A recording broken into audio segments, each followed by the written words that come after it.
Bon vendredi à tous et bienvenue à une nouvelle émission d'Histoire de passer le temps. Ici Cassandre Drainville au micro en direct sur choc.ca. Donc je reviens pour une semaine seulement.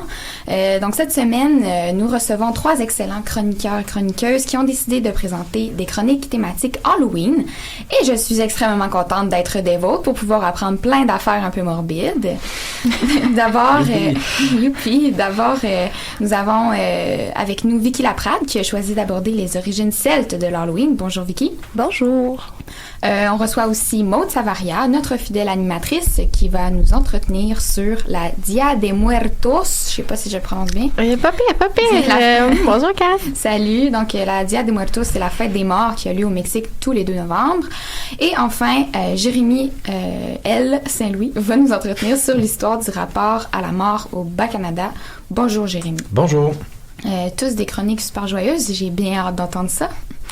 Et on a une tribune, on est beaucoup aujourd'hui, donc on a aussi avec nous Gabriel Thériault qui fait un retour. Bonjour Gabriel. Salut, je suis un fan fidèle au poste, c'est fini l'histoire de passer le temps.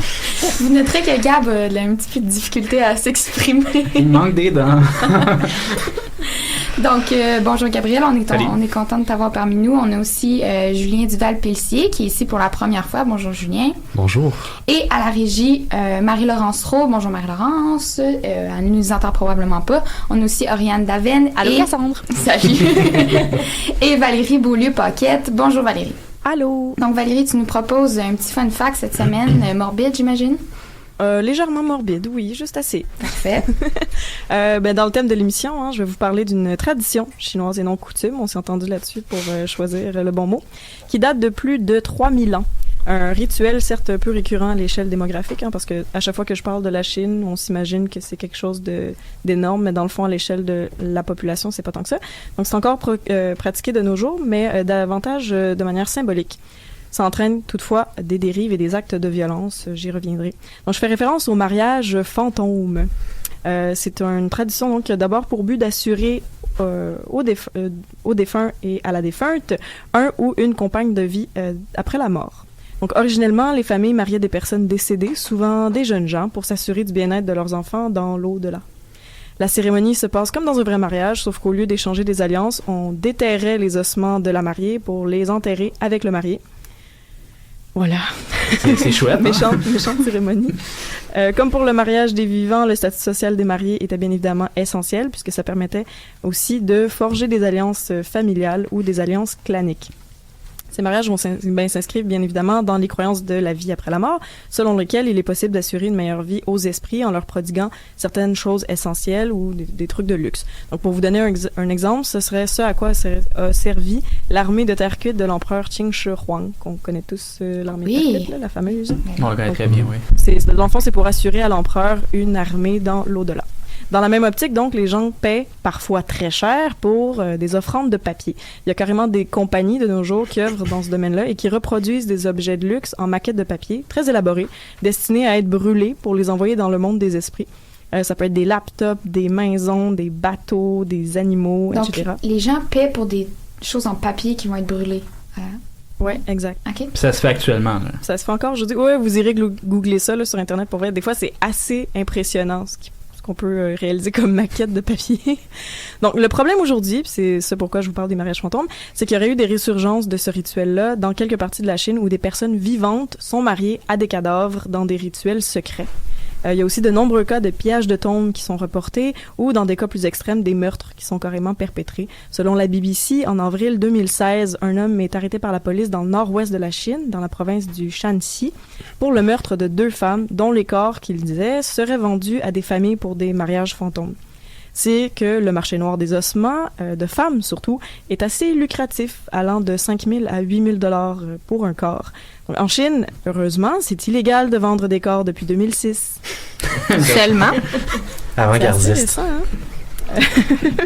Voilà. Bon, des chercheurs ont remarqué que ces cas sont d'ailleurs plus fréquents dans les zones industrielles où les accidents de travail sont fatals et beaucoup plus fréquents, comme dans les mines, par exemple. C'est une façon qu'ont les parents de faire preuve de reconnaissance envers leur garçon qui serait décédé, par exemple, en travaillant pour subvenir aux besoins de sa famille. Les plus superstitieux pensent que la mauvaise fortune va s'abattre sur la famille si les dernières volontés du défunt ne sont pas accomplies. Le mariage fantôme est donc une façon d'apaiser les esprits. Donc, pour terminer sur une meilleure note, parfois, le mariage fantôme, c'est aussi une façon de faire le deuil et de célébrer l'amour. Par exemple, après qu'un homme ait perdu sa femme des suites d'une maladie ou d'un accident avant qu'ils aient eu le temps de se marier. Une belle note heureuse. Merci Val, très, très pertinent encore une fois de voir qu'est-ce qui se fait en Chine. C'est un peu abracadabra. Donc, sur ce, on va débuter avec Vicky Laprade qui nous parle cette semaine des origines de l'Halloween. Ben oui, bonjour. Alors, surprise, je vous parle de l'Irlande. Donc, je débuterai en vous disant que le calendrier proto-historique celtique était rythmé par 4 grandes fêtes. Puis chacune de ces fêtes marquait le début et la fin d'une saison. Donc, ces 4 fêtes représentaient en fait les seuls éléments calendaires connus de l'époque pré-chrétienne. Alors, c'est les seules traces qu'on a encore aujourd'hui. Bien que le calendrier soit divisé en 4, je tiens à souligner qu'on observe seulement 2 périodes dans ce calendrier dit lunisolaire. Alors, la sombre qui est l'hiver et la claire qui est l'été. Pour les autres périodes ou saisons, c'était en fait plus secondaire dans le calendrier, donc ça servait de transit aux 2 périodes principales. Puis ces fêtes vont comporter des rites, des cérémonies qui vont interférer avec tous les autres aspects de la vie sociale, que ce soit religieux, guerrier, familial, etc. Puis éventuellement avec la christianisation, on va avoir aussi de la liturgie qui va s'insérer dans tout ça. Alors, ces fêtes sont généralement sous le patronage d'un dieu qui varie d'une communauté celte à une autre. Mais comme aujourd'hui, on se concentre sur les Irlandais, je vais vous présenter en fait les coutumes irlandaises. Alors, ces 4 grandes fêtes se nomment Samhain, Imbolc, Beltania et Lugnasa. Puis je vous les explique rapidement. Alors, Imbolc, c'est la deuxième des 4 grandes fêtes, puis elle va avoir lieu le 1er février. Alors, c'est la fête à propos de laquelle on sait le moins de choses, en fait. Puis, avec la christianisation, elle va presque complètement disparaître pour laisser place à la fête de Saint-Brigitte. Puis Imbolc va être suivi de Beltania, qui signifie mai en irlandais contemporain. Et vous l'aurez deviné, j'imagine, donc c'est célébré en mai. Alors, par opposition à Samhain, Beltania, en fait, va marquer la fin de l'hiver et le début de l'été. Donc, c'est la fête du feu, de la lumière, de la joie. Donc, éventuellement, ça implique aussi des gros feux de joie et beaucoup de boissons. Puis, on va célébrer, en fait, la saison agricole qui s'en vient. Alors, chez les Celtes de l'ère pré-chrétienne, c'est aussi un moment où les fées et les sorcières vont être très actives, vont faire des mauvais coups. Alors, il faut verrouiller ses maisons, fermer les étables et s'assurer que tout est en ordre avant de se coucher. Donc, en somme, la magie va tenir un rôle très important dans cette fête-là, puis ça va se répercuter aussi sur les autres fêtes. Puis, encore une fois, la christianisation va transformer cette fête-là et elle va tout simplement devenir May Day ou parfois ce qui est appelé la Mary Day, donc on fête la Sainte Vierge. Alors, la 3e fête du calendrier se nomme Lugnasa. En irlandais moderne, ça veut dire « août ». Et encore une fois, ça se fête le 1er août. Donc, c'est une fête de l'amitié, de la paix, de l'abondance. Alors, rater cette fête, par contre, ça peut encourir de graves conséquences. Donc, notamment le vieillissement prématuré ou être frappé d'orgueil. Et, si on ne célébrait pas la fête. Ouais, si on ne célébrait pas la fête. Alors, la christianisation va remplacer Lugnasa par la fête de Saint-Pierre au Lien. Donc, encore une fois, c'est un saint. C'est des fêtes qu'on connaît tous, en comme fait. Saint-Brigitte, la fête de chaque année. Alors, finalement, Samhain, qui est la fête qui nous intéresse aujourd'hui. Donc, c'est la première des 4 fêtes et c'est la plus importante. C'est notamment celle sur laquelle on a le plus de sources et donc on connaît le plus de choses. Alors, comme je disais tout à l'heure, par opposition à Beltania, Samhain correspond à la fin de la saison chaude, donc la fin de l'été, et elle marque l'arrivée de la période sombre et froide qu'est l'hiver. Donc, du même coup, Samhain va marquer le début et la fin de l'année. C'est un petit peu leur équivalent du 1er janvier. Puis, à l'époque, les Celtes désignaient également la période allant de novembre à mai comme étant Samhain. Donc, c'était pas seulement une fête, c'était aussi une saison. Un peu comme l'hiver. Ouais. Donc, bien entendu, le calendrier celte n'est pas fixe. Alors, la fête ne se déroule pas toujours à la même date, mais plutôt toujours à la même période. Puis, on constate qu'elle se célébrait durant 7 jours. Donc, 3 jours avant la journée de la fête et 3 jours après. Donc, une semaine. Et au fil du temps, par le biais de la christianisation notamment, Samhain est devenu à se célébrer en fait toujours la même journée, donc le 31 octobre. Alors maintenant, dans la mythologie celtique, qu'est-ce que c'est Samhain? Alors c'est une journée-nuit qui n'appartient ni à l'année précédente ni à l'année à venir. Elle se situe donc en dehors du temps. Les Celtes expliquaient cette idée-là par le fait que les hommes avaient accès à l'autre monde, puisque, bon, l'éternité du Cid, qui équivaut en fait au cosmos divin, pénétrait le temps et en suspendait le cours. C'est-à-dire que la nuit du 31 octobre, le temps des mortels n'existait plus. Et puisque cette fête marque la fermeture de l'année et l'ouverture de la nouvelle, elle désigne aussi le moment où les deux mondes entrent en contact et s'ouvrent l'un à l'autre. C'est-à-dire que les mortels vont avoir accès au domaine des dieux, Et les dieux, ainsi que les créatures de l'autre monde, vont avoir accès au domaine des mortels. Alors Samhain devient aussi le moment de l'année où les dieux vont devoir combattre les démons qui s'échappent de l'autre monde, et ces démons-là s'appellent des fommoirs. Je dis démons, mais en fait, c'est des êtres inhumains qui descendraient des titans. Et ils sont décrits comme ayant seulement un œil, un bras et une jambe. Je sais pas trop comment ils combattaient les dieux, mais... C'est drôle, nous autres, ça nous fait pas très peur. On dirait que ça a l'air plus d'être un genre de spaghetti avec un œil, genre. Semblerait-il, qui était très puissant. En fait, c'est la population qui était là avant que les Irlandais s'installent. Ils essaient de reprendre leur terre chaque 31 octobre, mais ça échoue. Et paradoxalement, il y a plusieurs fommoirs qui vont épouser des dieux et des déesses et même devenir des espèces de héros dans la mythologie. Donc, je ne sais pas trop quoi penser. Il devait être beau. Quoi qu'il en soit, je disais donc que Samhain est une nuit de lutte, mais seulement dans l'imaginaire. Et dans les légendes, en fait, les fommoirs vont sortir par des endroits sombres tels que des grottes, des cavernes, des portes mystérieuses qui apparaissent dans la brume et des fentes dans les montagnes. Puis, d'ailleurs, si jamais vous allez en Irlande, vous pouvez visiter certaines grottes et cavernes qui ont des inscriptions des runes, à l'intérieur pour protéger justement l'arrivée des fommoirs. Donc, t'as pas vu de fommoirs? Non, mais j'ai vu des belles runes. Alors, afin d'éviter d'être enlevés par les fommoirs, les habitants vont prendre 2 précautions. Donc, la première, ils vont pas faire de feu à l'extérieur. Donc, je vous cite un petit extrait qui se rapporte à la noirceur de Samhain, que je trouvais quand même intéressant. Alors, c'est question des guerriers, en fait, qui sont en route pour aller aux festivités. Puis, voici ce qui est dit. « Aucun homme d'Irlande ne sut jusqu'à la clarté de l'aube le lendemain matin si c'était un ami ou un ennemi qu'il avait auprès de lui. » Alors, Samhain marquait également la fin des activités guerrières, notamment parce qu'il faisait noir. Et donc, l'extrait, en fait, se réfère au fait que les guerriers ne se battent pas parce qu'ils ne voient pas qui est à côté de lui. Puis, la deuxième précaution qu'on prenait pour être certain de ne pas se faire enlever par les fommoirs, parce que oui, ils vous capturaient et vous emmenaient dans l'autre monde, c'était de se déguiser.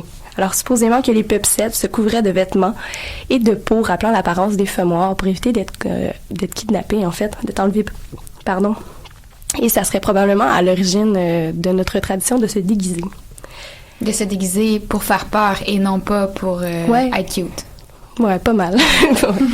Alors, toutefois, je tiens quand même à mentionner que bien que les Celtes trouvent la mort très importante, qu'ils la célèbrent et la respectent, ils ne la craignent pas pour autant. C'est vraiment quelque chose qui va venir avec la christianisation. Donc, auparavant, les Celtes avaient vraiment un respect pour la mort, mais ils croyaient qu'il y avait un nombre limité d'âmes sur Terre. Et ils croyaient en fait qu'ils allaient se réincarner. C'est pour ça qu'ils voulaient pas que les fommoirs les enlèvent et que quelqu'un d'autre prenne leur place. Maintenant que je vous ai expliqué en fait ce que Samhain était dans la mythologie, j'aimerais vous expliquer ce que les Irlandais faisaient pour célébrer cette fête-là. Donc ils organisaient une grande assemblée durant laquelle on servait un énorme banquet qui était à l'image des dieux. Alors, il était fortement recommandé, encore une fois, de ne pas rater ce banquet, sous peine cette fois d'être frappé de folie ou pire de mort. Donc, grâce au texte mythologique irlandais, on sait notamment que le banquet de Samhain était très hiérarchisé. Alors, puis qu'il était pacifique, donc c'était interdit de tuer ou de combattre sous peine d'être soi-même condamné à mort, mais comme il y avait beaucoup d'alcool durant ces soirées-là, ça l'arrivait régulièrement. Alors, il y a une espèce d'aspect morbide qui va joindre les festivités de Samhain. Puis je vous lis encore une fois un petit extrait issu d'un texte mythologique qui se nomme « La fondation du domaine de Tara ». Donc c'est un texte qui a été traduit en français en 1980 et ça relate l'un de ces banquets. « Et l'on donnait sa portion convenable à chacun, des fruits choisis, du bœuf, du porc et du jambon pour les rois, les docteurs et aussi pour les nobles.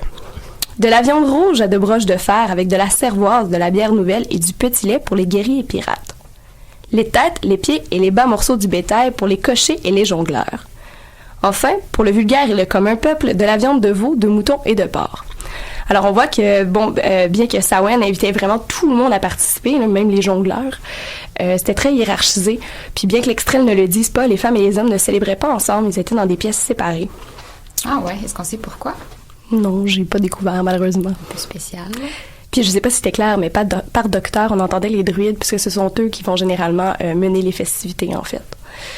Alors, notons aussi que les sources vont se contredire tant qu'à la périodicité du banquet.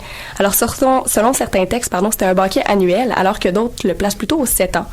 Puis les historiens supposent que si ces sources se contredisent, c'est peut-être parce que les banquets n'avaient pas lieu à la même fréquence chez tous les rois. Donc, on sait qu'en Irlande, il y a un roi suprême, il y a les rois des provinces, mais il y a aussi les rois des cantons. Et ils auraient tous, à tour de rôle, dû tenir des banquets, en fait. Donc, le roi suprême recevait probablement seulement aux 7 ans le banquet. Puis, le banquet se concluait par des sacrifices en l'honneur d'une idole ou du dieu Lugh. Mais dans quelques récits, il est question du sacrifice de nouveau-nés dont on versait le sang sur des pierres. Ça a l'air morbide, mais depuis plusieurs années, en fait, les historiens et les historiennes ont fermement rejeté cette théorie et ont proposé plutôt deux hypothèses à cette interprétation. Alors, la première, ce serait qu'en fait, que les chrétiens auraient ajouté cet aspect morbide à la célébration dans le but de discréditer la fête de Samhain. Et la deuxième, ce serait plutôt une interprétation plus libre ou une mauvaise lecture des mythes. En fait, c'est qu'à Samhain, il y avait aussi plusieurs rois qui étaient intronisés, mais si le roi manquait à ses tâches, on le pendait. Puis donc, on va souvent associer les pendus de Samhain au sacrifice. Toutefois, comme j'ai dit, alors les historiens vont démentir cela. Et Françoise Leroux suppose en fait qu'il y avait probablement des sacrifices à Samhain, mais ils étaient de nature animale ou de nature végétale et variaient d'une région à l'autre. Donc le tout pacifiquement, enfin. Ouais.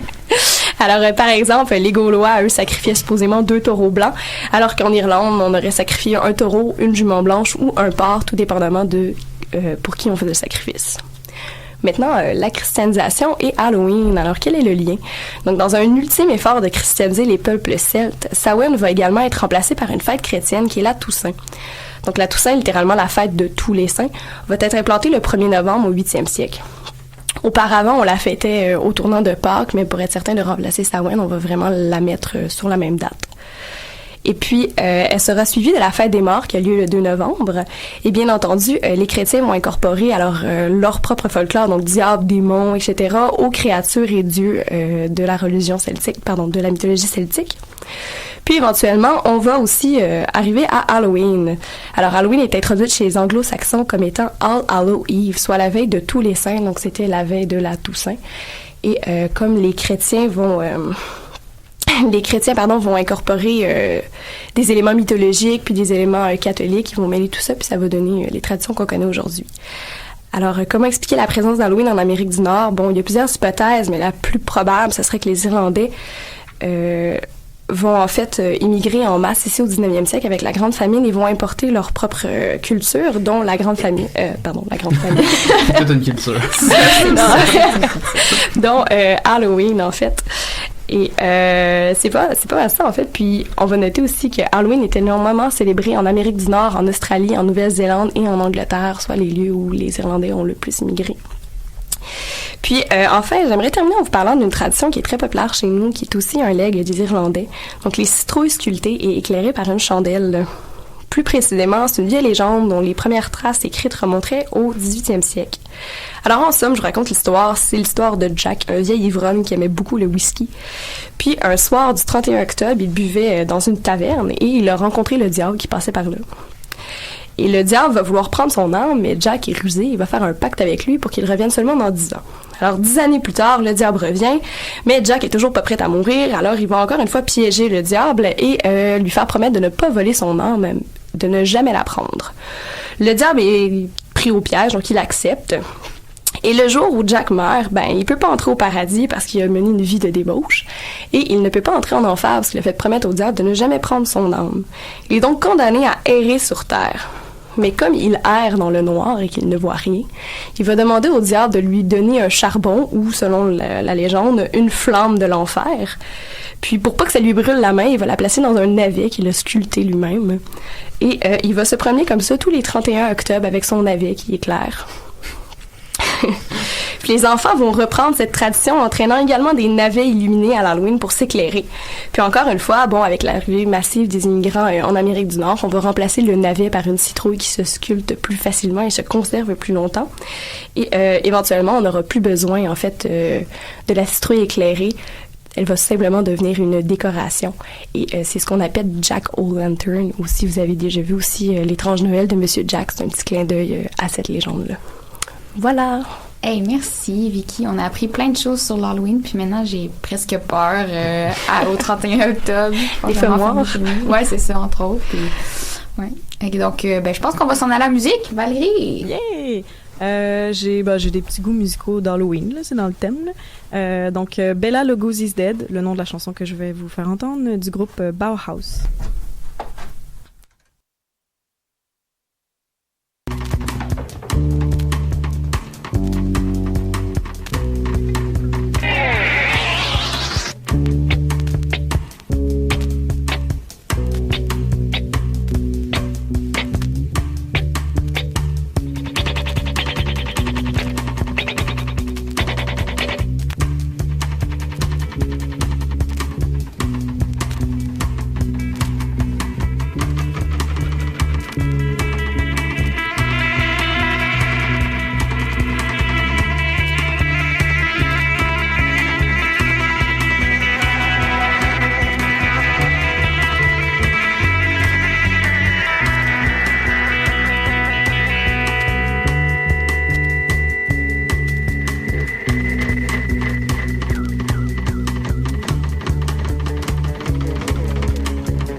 translucent black capes back on the rack.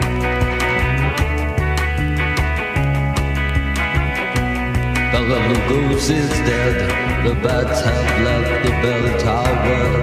The victims have been bled, red velvet lines, the black box. Bela Lugos is dead.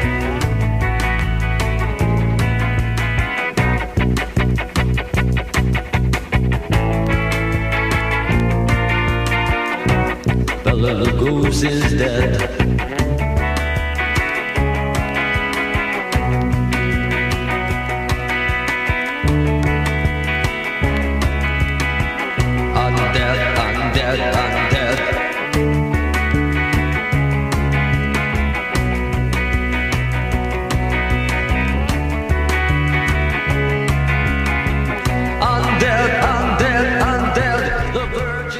De retour à Histoire de passer le temps, Cassandre Wadrainville au micro. Donc, on poursuit tout de suite avec Maud Savaria qui s'est intéressée cette semaine à l'origine de la fête des morts au Mexique. Oui, merci Cassandre.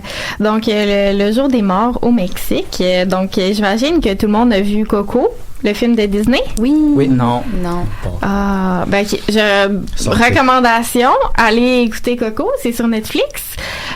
Puis c'est vraiment très bon. Donc ça reprend l'iconographie de Dia de Muertos avec une légende qui est très connue au Mexique.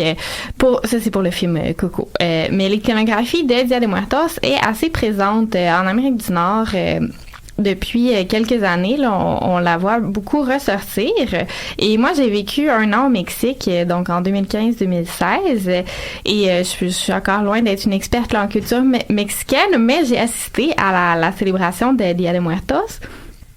Et c'est très important dans la culture mexicaine, qui est vraiment très variée et très complexe. Dia de Muertos, c'est le 2 novembre, comme Vicky l'a dit, pas le 31 octobre, et c'est une fête religieuse ou spirituelle à la base, qui célèbre les morts. Là, c'est sûr qu'on va s'entrecouper un peu, moi et Vicky, mais vous allez voir un peu, ça a évolué différemment. Est-ce qu'on voit en fait les différences entre les pratiques là, au Mexique puis les pratiques qu'il y avait Oui, c'est ça, exactement. Donc tous les mois d'octobre, les gens vont se préparer à accueillir leurs défunts et défuntes pour un festin. Donc les gens vont préparer une offrande dans leur maison. Donc c'est un hôtel AUTEL, comme à l'église, qui a des photos, des objets des défunts, de la nourriture, son alcool préféré, un crucifix parce que c'est catholique, des calaveras, donc des têtes de mort. Il va aussi avoir des fleurs de saison au Mexique, donc c'est des fleurs oranges et roses. Là. Je vous ai pas mis le nom là, parce que c'est compliqué. Puis il va y avoir du papel picado, qui est une espèce de papier de soie là, qui se transforme en artisanat. Il va y avoir de l'encens, des bougies pour guider l'âme jusqu'à la maison. Du pan de muertos, donc c'est du pain de mort, littéralement, qui est préparé seulement en octobre dans les boulangeries. Tu peux pas le trouver à d'autres moments de l'année. Et dans plusieurs communautés, il va aussi avoir des processions pour se rendre jusqu'au cimetière pour déposer des offrandes sur les tombes. Il y a aussi des messes et des visites guidées de cimetières pour écouter des légendes. Donc, il y a toute une tradition là, qui se passe à ce moment-là. Ma chère Maud, j'ai une petite question. Le pain des morts, y a-t-il quelque chose de différent dans la recette? C'est un pain un peu sucré. Il goûte la mort?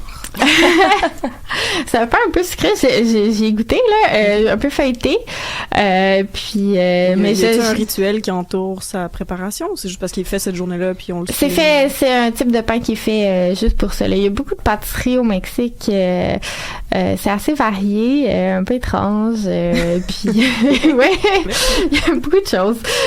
Donc mais celle-là c'est juste fait, puis c'est un pain en comment dire, c'est des comme des rouleaux là, ouais c'est ça. Tressé. Ouais, tressé. Mais on le voit, je pense qu'on le voit sur la photo que j'avais mis dans ma publicité Facebook là, de l'hôtel de la famille Ortega en 2015. Donc voilà. Et donc d'où ça vient, pourquoi c'est spécifiquement mexicain Dia de Muertos, c'est ce que je vais tenter de vous expliquer un peu. Mais avant, il faut que je vous donne quelques données historiques là, sur le Mexique, puisque j'imagine que vous en savez pas tant que ça. Au final. Non, pas vraiment, non. Donc voilà. Donc le vrai nom du pays, c'est les États-Unis du Mexique. Hein. Donc ça veut dire que chaque État a ses particularités au niveau politique, économique, sociologique, culturel et gastronomique. Parce que la nourriture, c'est très important au Mexique, comme vous avez pu le voir. Et le Mexique, c'est donc un grand pays, autant au niveau de la superficie que de la population. Donc, c'est très varié. Au niveau historique, le Mexique est sur les territoires de deux grandes civilisations précolombiennes, les Mayas et les Aztèques. C'était les Aztèques qui étaient en contrôle au moment de la conquête au 15e, 16e siècle. Mais les Aztèques dirigeaient de nombreuses communautés autochtones qui étaient fédérées sous le contrôle des Aztèques à Tenochtitlan, qui est aujourd'hui la ville de Mexico DF. Un petit résumé très rapide. Ensuite débute la colonisation avec tous les horreurs que l'on connaît. Donc au niveau culturel, ça se traduit par une assimilation à la religion catholique qui est encore très pratiquée au Mexique et une division en castes. Donc les Blancs qui sont nés en Espagne vont être les seuls qui vont pouvoir avoir les postes les plus importants de la société. Ensuite, il y a les criollos, qui sont les enfants de ces Blancs-là, qui sont tout aussi blancs, mais qui sont nés au Mexique, sur le territoire américain. Ensuite, il va y avoir les métis, qui vont être un mix entre des Blancs et des Autochtones, les mulâtres qui sont autochtones et noirs descendants d'esclaves, et les Noirs finalement. Là. Donc ça fait des castes très serrées, il y a des droits qui sont différents selon ça, et il y a de l'esclavage et du travail forcé là-dedans. Donc la colonisation, ça sera pour une autre chronique, mais c'était pas le fun. Et ensuite, l'indépendance du Mexique se fait entre 1810 et 1821. C'est une guerre d'indépendance. Et ça compte le territoire de la Californie, du Nouveau-Mexique et du Texas jusqu'en 1848. Donc, la culture mexicaine va aussi aller là, un peu dans le sud des États-Unis maintenant. Et en 1910, il y a la Révolution mexicaine, qui est une révolution agraire et culturelle qui fait tomber le dictateur qu'il y avait alors, qui s'appelle Porfirio Diaz. Donc, c'est un petit tour d'horizon de l'histoire du Mexique. Aujourd'hui, il y a 70% de la population mexicaine qui est considérée métisse et 12% qui est considérée autochtone à 100% et 3% blanche, donc descendante d'Européens. L'espagnol est la langue parlée par 98% de la population, mais il y a 46 langues au Mexique, dont le maya et le nahual, qui sont les plus importantes des langues autochtones. Il y a 11 familles linguistiques et 68 groupes linguistiques au Mexique. Donc, quand je disais que c'était très varié, la culture mexicaine, c'est de ça que je parlais. Donc voilà, et pour revenir à Dia de Muertos, la pensée assez commune, c'est que c'est un syncrétisme. Donc c'est un mélange entre une tradition précolombienne, aztèque ou autre, et catholique imposée par l'Espagne avec le colonialisme. Par exemple, en 2007, Elsa Malvido, historienne de l'INA, qui est l'Instituto Nacional de Antropología e Historia, va affirmer qu'il n'y a pas d'origine précolombienne, mais que c'est une tradition exclusivement catholique imposée par les jésuites. C'est au 10e siècle, en France, que l'abbé de Cluny, Saint-Odilon, va choisir le 2 novembre comme étant la journée dédiée aux fidèles défunts. Donc, les âmes qui attendent au purgatoire sont célébrées cette journée-là, comme l'expliquait Vicky plus tôt. Il y a 3 messes cette journée-là, une pour les défunts, une pour une cause choisie par le pape et une choisie par le prêtre de la région. La fête fait suite à Dia de Todos Santos, dont la Toussaint, mais au Mexique, le 1er novembre, c'est aussi appelé Dia de Animas, donc le jour des âmes, ou Dia de los Angelitos, donc les petits anges, qui est la fête des enfants qui sont décédés. Donc bref, pour Malvido, l'origine de Dia de Muertos, c'est la fête catholique exclusivement. Le mythe du syncrétisme de la célébration a été créé dans les années 20, donc après la Révolution mexicaine, et pour créer un récit national, une culture commune. Je vais y revenir tout à l'heure. Ceux et celles qui croient au syncrétisme vont s'appuyer sur des rites rapportés des écrits coloniaux sur les offrandes aux morts faites par les Aztèques à la fin des récoltes. Rites qui auraient été déplacés de la fin des récoltes en septembre au 2 novembre pour plaire aux colonisateurs tout en continuant leur tradition. Par contre, les Aztèques, comme je disais, c'est des dirigeants ethniques, donc il y a encore des différences dans la manière de faire les autels, et ça va perdurer malgré l'iconographie va perdurer selon l'artisanat, dans le fond, des traditions autochtones. Par exemple, moi, j'étais dans l'État d'Hidalgo, c'est la région Huasteca, et la fête va s'appeler Chantolo, et l'iconographie a beaucoup d'influences otomi et tepewa, qui sont les autochtones de la région. Donc, les crânes aussi sont très importants dans l'imagerie maya et aztèque, ce qui peut expliquer l'importance des crânes, la calavera, dans l'art entourant Dia de Muertos. Donc, la calavera, donc beaucoup de gens au Mexique, qui vont en voyage ou en tout inclus, vont rapporter une petite tête de mort. Donc, moi, j'en ai une, là, bien sûr. Ce qu'il faut savoir, c'est qu'il y a 2 types. Donc, la petite tête de mort, juste la tête, il y a celle qui est soit en chocolat ou en sucre, qui sont vendues en octobre seulement, et il y a celles qui sont peintes en céramique, et ça peut vraiment ça fait vraiment partie de l'art mexicain, puis si vous êtes pour en acheter une, achetez-en une faite par un artiste local, s'il vous plaît. Et il y a aussi la Catrina. Donc elle, c'est un personnage mexicain traditionnel. C'est une dame squelette avec un grand chapeau et une robe de bal. Elle est officiellement créée par José Guadalupe Posada en 1912 avec sa caricature qui est nommée la Calavera Garbancera. Donc, c'est la deuxième image là, que j'avais mis sur Facebook, mais c'est pas celle de Posada, c'est celle de Diego Rivera. Donc, la Calavera Garbancera, ça veut dire le crâne au pois chiche. Donc, Catrina veut dire personne élégante, et Catherine, le masculin, est utilisé comme insulte pour un homme paresseux, excentrique ou riche. Donc, en 1912, tout juste après la Révolution, le personnage qui faisait déjà partie de la culture populaire est créé pour écrit par Posada pour rire et critiquer des femmes bourgeoises qui appuyaient la dictature de Porfirio Diaz et méprisaient les vendeuses de pois chiches. Donc, las garbanzas, les pois chiches, d'où Calavera Garbancera. C'est à la fois une critique sociale des castes coloniales que j'expliquais tout à l'heure et de ceux et celles qui en abusaient encore même après l'indépendance, et une célébration, une moquerie devant la mort parce que tout le monde est égal face à la mort, les riches comme les pauvres. Cette vision de la mort est devenue aussi un stéréotype sur les Mexicains et Mexicaines, comme quoi ils seraient obsédés par la mort, se riraient de la mort ou en sont complètement indifférents. Au choix. C'est Octavio Paz, auteur du Labyrinthe de la solitude en 1950, qui est une œuvre majeure de la littérature mexicaine, qui disait que pour les Mexicains et Mexicaines, la vie et la mort ne sont pas transcendants et que la mort est plus une amie à qui il faut faire face. Il y a Stanley Bradez qui va tenter une explication de ce phénomène.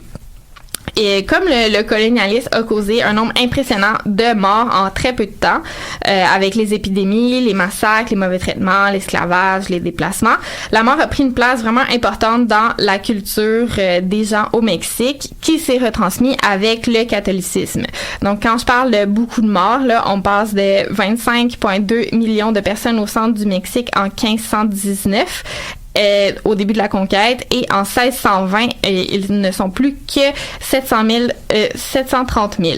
Donc, presque 25 millions de morts en 100 ans. C'est énorme, dont 10 millions dans les premiers 12 ans.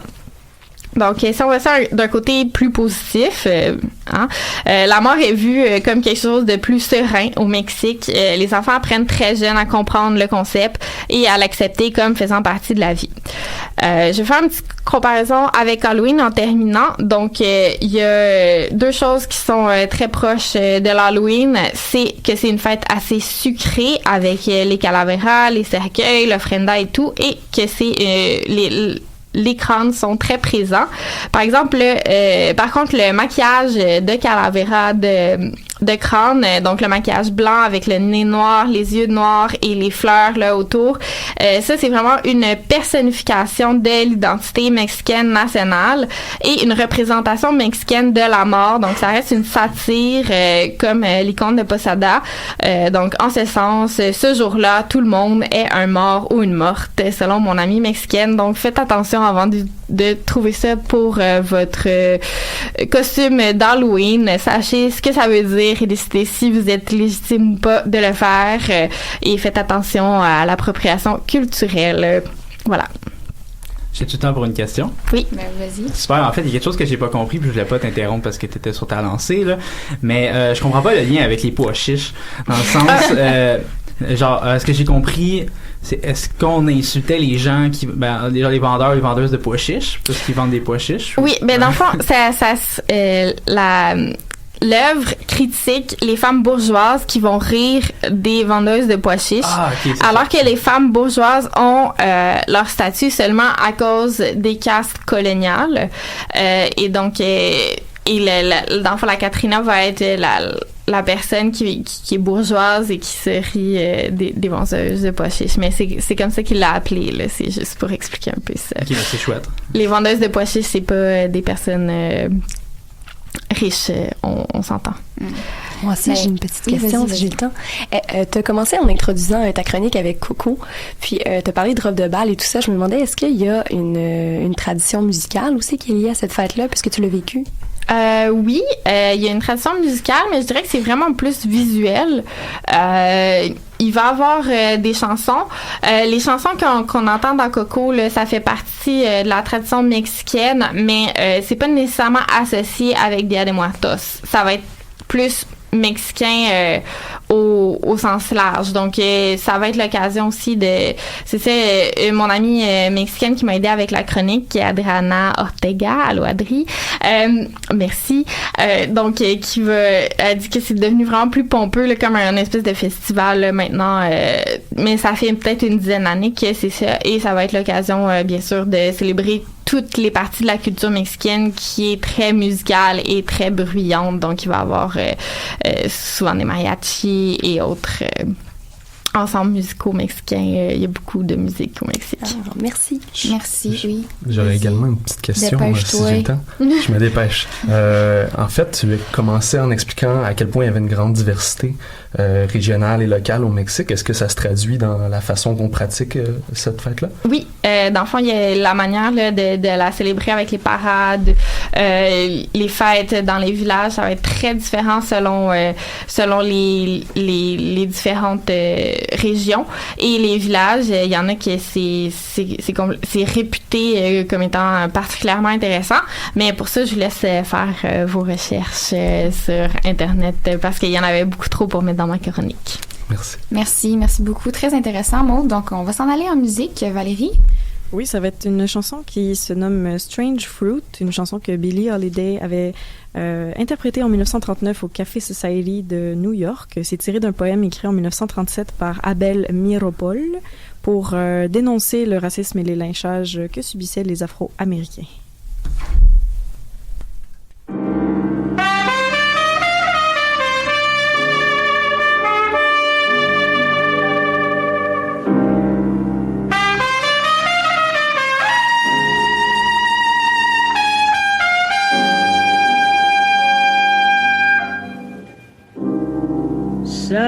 Southern trees bear strange fruit, blood on the leaves and blood at the root, black bodies swinging in the southern breeze. Strange fruit hanging from the poplar trees.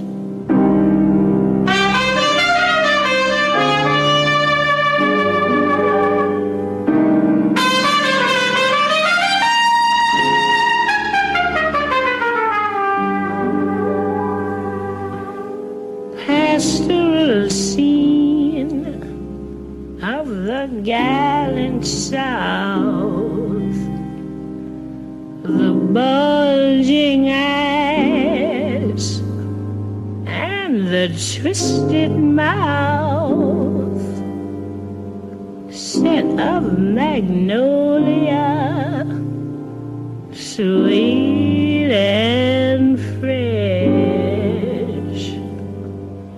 Then the sudden smell of burning flesh. Here is a fruit for the crows to pluck, for the rain to gather, for the wind to suck, for the sun to rot, for the tree to drop.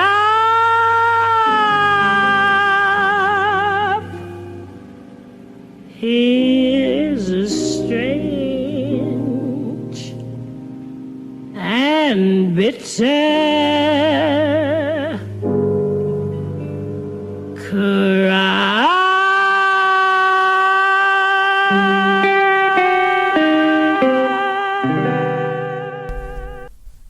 De retour à Histoire de passer le temps pour notre dernier segment. Ça a coupé sec, cette chanson-là. Donc, merci, Val. Donc, Jérémy L. Saint-Louis, l'évêque Saint-Louis, plus précise, tu as décidé d'aborder cette semaine l'histoire des rituels de la mort qui faisaient jadis partie de nos coutumes. Est-ce qu'on s'est toujours habillé en noir pour aller aux funérailles? Je sais pas, j'ai pas exploré cet élément-là. Je t'ai pris de court. Ouais, tu m'as mis dans un coin. Désolée. Donc, bonjour. Oui, effectivement, je vais parler du rapport surtout à la mort dans le monde catholique au Canada entre le 17e et le 19e siècle. Il y a des choses qui ont changé, il y a certaines choses qui sont plus similaires. Donc, premièrement, pour commencer, dans les sociétés occidentales aujourd'hui, on évite d'une certaine façon de penser à la mort. Toute notre attention et nos préoccupations sont portées sur notre vivant. On trouve partout des moyens pour prolonger notre vie, avoir une longue et bonne vie. Donc, à l'époque, pour nos ancêtres, c'était plutôt le moment du jugement qui était au centre de leurs préoccupations, notamment en fonction du dogme catholique. Donc, rapidement, quelle était la place de cette église dans le Canada? Bon, ben, dès la colonisation, c'est la première partie, si on veut, l'histoire du régime français, c'est une partie de mission. Donc, on a des missionnaires récollets, entre autres, qui vont parcourir le pays, qui vont investir l'espace et qui vont tenter de convertir certains groupes autochtones. Ça va être les premiers, parfois, à hiverner dans certaines communautés. Ils vont même y implanter des chapelles, par exemple. Mais ça sera pas très fructueux. Et il y a pas beaucoup de groupes autochtones qui vont rester catholiques, mais bon, c'est un objectif central de la première partie de notre histoire coloniale. L'Église, en tant que telle, est également au cœur de la communauté. Avec le développement du système paroissial, les communautés entreprennent la construction d'églises qui deviendront le socle administratif des communautés et des villages. C'est donc le centre de la vie sociale. C'est une base d'administration religieuse, civile et militaire. Donc, au-delà de cet espace physique qui est au centre de la communauté, l'institution catholique, l'Église, encadre également la plupart des grands moments, des moments clés de la vie des habitants. Donc, les principaux actes de la vie se trouvent soumis à la tutelle ecclésiale qui s'exerce au moyen de sacrements et de l'enseignement. Donc, par exemple, le baptême, qui est très important, où on présente l'enfant à Dieu, finalement, on l'accueille dans la famille chrétienne. D'ailleurs, les parents, à l'époque, au 16, 17, 18 et même au 19e siècle, s'empressent de faire baptiser leurs enfants parce qu'ils craignent qu'ils décèdent. Le taux de mort infantile est assez élevé. Ils craignent donc qu'ils décèdent avant d'avoir été baptisés et qui se ramassent malheureusement dans les limbes pour l'éternité, ce que personne souhaite. Le mariage également, évidemment, qui est un moment très important, c'est l'union de deux âmes face à Dieu, c'est sacré, c'est pour la vie, c'est jusqu'à la mort. Et enfin, cette fameuse mort également qui est évidemment très religieuse. Donc, c'est quoi la perception face à cette mort? En fait, c'est surtout une crainte. Donc, l'Église du 17e siècle, encore influencée par les mouvements de contre-réforme dus aux guerres religieuses et au protestantisme, offre une vision assez rigide de la mort qui est potentiellement très punitive. Donc, tout le monde connaît l'enfer. Donc, c'est un espace de souffrance éternelle. C'est vraiment le fun. On a évidemment le paradis aussi qui est connu, qui lui est un repos spirituel éternel. Donc, ça, c'est plus intéressant. Et on a le purgatoire qui est un moment de transition, en fait, pour des âmes qui auraient péché, qui seraient pas encore, qui seraient pas repentis, mais qui vont éventuellement aboutir à leur repos éternel. Donc, c'est pour des gens qui croient très fermement à ces espaces là, c'est assez angoissant, l'idée de mener une mauvaise vie et de se ramasser à l'enfer pour l'éternité. Donc, une vie de mauvaise mœurs, selon les standards de l'Église, risque de mener à ces souffrances que je viens de décrire. Donc, on craint pas nécessairement le moment de mourir, mais plutôt celui du jugement. C'est là que c'est la distinction qui est très importante. Une bonne mort, donc, qui mène au paradis, est uniquement accessible à ceux qui ont respecté les commandements de l'Église tout au long de leur vie. Monseigneur de Saint-Vallier rappelait aux fidèles qu'il faut penser chaque jour qu'on peut mourir et qu'il y a un paradis ou un enfer qui nous attend. Donc, pas beaucoup de place à l'interprétation. Merci, monsieur. Donc, évidemment, également, l'Église pouvait utiliser cette construction pour faire peur aux fidèles. Par exemple, l'idée de l'excommunication, qui était une punition ultime, elle t'amenait en dehors de la communauté religieuse et te destinait à l'enfer. Donc, c'était très angoissant comme punition. Par exemple, au 19e siècle, on a un couple incestueux du village de Sainte-Croix qui aurait été retranché de l'Église, privé de tout lien avec les fidèles, donc l'entièreté de leur communauté, et livré au joug de Satan. Donc, fallait pas faire d'inceste. Ils les ont pas tués, en fait, on sait juste... Ils les jettent de la communauté. J'ai pas approfondi ce passage, mais si on est privé de tout contact avec les fidèles étant la grande majorité de la communauté, ça fait plus grand monde pour aller souper samedi soir. Fait que, mais c'est une mort sociale. C'est une mort, exact. J'ose pas dire le mot bannissement parce que je pense pas qu'il y avait nécessairement un déplacement, mais ça peut probablement que ça change au fil des périodes également les conséquences de cette excommunication-là, mais définitivement c'est une catastrophe pour ta vie sociale et spirituelle. Donc, ne faites pas d'inceste. Ensuite, les catastrophes naturelles également peuvent être associées aux conséquences liées à la mort. Les périodes de fléaux naturels sont les occasions les plus propices pour relever les manquements et culpabiliser les paroissiens. Les insuccès d'une activité livrée aux aléas de la nature sont ordinairement attribués aux conduites délinquantes des fidèles. Et là, je reprends les mots d'un curé qui dit « Si la pêche du petit poisson est manquée, c'est qu'il y avait eu du désordre dans la paroisse avant cela. » D'ailleurs, pour revenir à la colonisation, c'était la crainte de la mort, la peur de la punition et de l'enfer était également utilisée pour encourager les Autochtones à se convertir lors de leur dernier moment, notamment avec des images qui illustraient l'enfer et les souffrances et qui pouvaient même être traduites en langue algonquine ou iroquoise. Ensuite, maintenant, passons aux attitudes devant la mort. Pour les croyants de l'époque, il s'agit donc d'une source de réelle préoccupation pour tout ce que je viens de souligner. Par exemple, grâce aux recherches de l'historienne Marie Emeklich, qui a étudié des testaments du 17e et du 18e siècle, on peut observer l'importance de ce sentiment, de cette crainte. D'abord, dans les testaments, où on retrouve plusieurs éléments importants, il y a souvent une introduction sous forme d'une considération sur la certitude de la mort, mais l'incertitude de l'heure de cette dernière, suivie de la recommandation de l'âme à Dieu, puis le choix du lieu de sépulture et les instructions touchant les funérailles. Là, ici, dans cette deuxième partie-là, on a quelque chose qui est similaire aujourd'hui, où les gens, dans leur testament, vont un peu dicter comment ils désirent que ça se passe après leur trépas, mais on avait, vraiment la notion de confier son âme à Dieu. Ensuite, la majorité de ces documents comportaient des clauses ou des invocations religieuses. En effet, on y retrouve évidemment le symbole de la croix, mais également des mentions telles que « Comme bon chrétien catholique a recommandé et recommande son âme quand elle partira de son corps à Dieu ». C'était des citations qui pouvaient être utilisées à titre d'introduction dans le testament, etc. On a aussi des invocations à diverses figures de la foi, par exemple le Créateur, Père, Fils et Saint-Esprit, suppliant la divine bonté par le mérite de la passion de notre Seigneur Jésus-Christ, donc des choses qu'aujourd'hui on a perdues dans les testaments, qui sont beaucoup plus laïques et profanes, si on veut. On a enfin dans ces fameux papiers des appels à l'aide ou à l'intercession des saints et de la Vierge.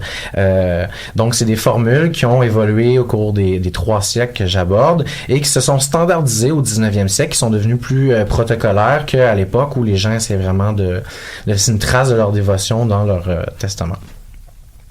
En outre ces testaments, les mourants au seuil de leur dernier souffle tentent parfois de s'assurer de leur bonne grâce devant Dieu. Ils cherchent notamment que toute dette soit payée et leur tort réparé. Pour ce faire, ils pouvaient faire des dons à des organismes religieux de charité, surtout aux pauvres. C'était très bien vu de donner des sous aux plus démunis avant la mort.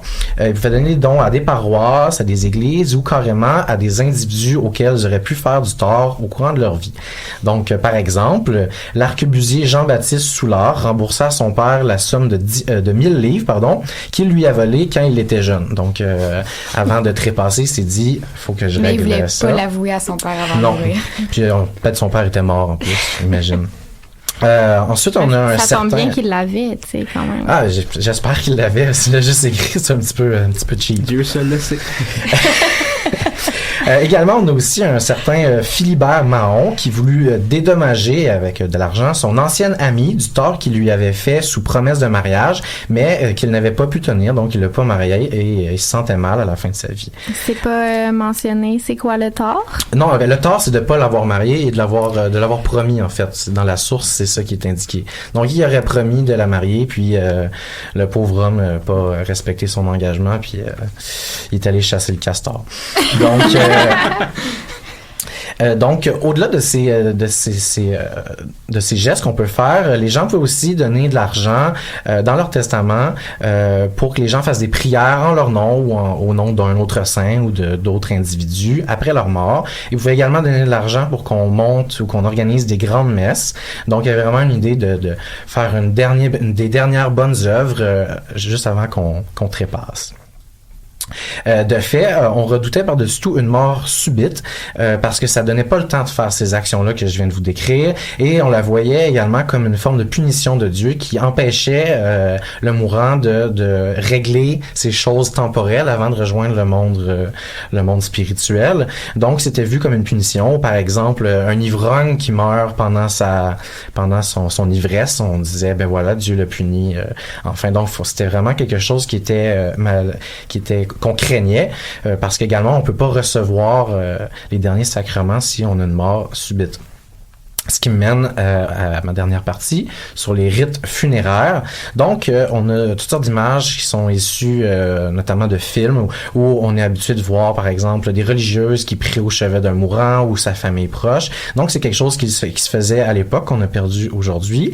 Mais ce qui était très, très important pour les gens d'avant, c'était les derniers sacrements et l'extrême onction. C'est-à-dire que le prêtre allait se rendre au chevet d'un mourant et ils apportaient avec le saint viatique qui contenait le dernier Eucharistie que le mourant allait consommer et donc il quittait son église par exemple ou son presbytère, il se rendait au chevet d'un mourant avec une congrégation qui le suivait et les passants s'agenouillaient et priaient devant le groupe qui allait rejoindre la personne qui était en train de mourir. Et là, on faisait l'extrême onction, qui est en fait un rite qui consiste à recommander l'âme du mourant à Dieu. Et l'onction est faite d'une huile bénite et c'est célébré, donc, comme je le disais, par un prêtre. D'ailleurs, fait un peu cocasse, c'est si la personne, finalement, on lui donnait l'extrême onction, les derniers sacrements, puis elle ne mourait pas, on reproduisait le même rituel 20, 30, 40 jours plus tard, si la personne recommençait à mourir. Donc, ça voulait dire que si on avait une maladie terminale, mais que ça prenait plusieurs années ou mois avant que ça aboutisse, ben le prêtre revenait donner l'extrême onction. Donc, on voulait vraiment que ça soit respecté avant de quitter, parce que sinon, on craignait de ne pas pouvoir accéder au paradis ou à l'enfer. Donc, pour terminer, l'enterrement et les pompes funèbres, c'est essentiellement resté des coutumes qui ressemblent à ce qu'on fait aujourd'hui dans le monde catholique. En cas de décès, donc, là je parle du 17 et du 18e siècle surtout, on exposait le défunt sur les planches, dans sa demeure. Quelques fabriques, donc, dans les paroisses, ont bâti également des chapelles pour recevoir et exposer les gens décédés. La visite du corps se poursuivait de la mort jusqu'aux funérailles. Et donc voilà. À l'église, ensuite, pour les gens plus pauvres, on pouvait réciter une prière au nom de la personne et la personne est ensuite enterrée dans le cimetière paroissial. Les gens plus riches avaient des cérémonies qui pouvaient être plus pompeuses. On pouvait décorer l'église pour certaines personnes. Parfois, on faisait des messes spécifiquement pour eux. Il pouvait y avoir beaucoup de gens qui y assistaient. Donc, la classe sociale, évidemment, avait une influence sur ce qui se passait. Et d'ailleurs, c'est à partir seulement du 19e siècle qu'il y a des compagnies funéraires qui ont commencé à organiser de façon privée les cérémonies et les funérailles des gens. Ce que l'Église critiquait parce que on considérait qu'il y avait un caractère exagéré de certains décors funèbres qui représentaient pas le statut social du défunt. Donc voilà. Mais merci, Jay. On prendra pas de questions. Je suis désolée, tout le monde. On arrive short. C'est pas grave. Je vous parle vraiment rapidement d'une exposition sur la guerre qui aura lieu du 2 au 11 novembre au Victoria Hall à Westmount et est organisée par le musée du Royal Montreal Regiment.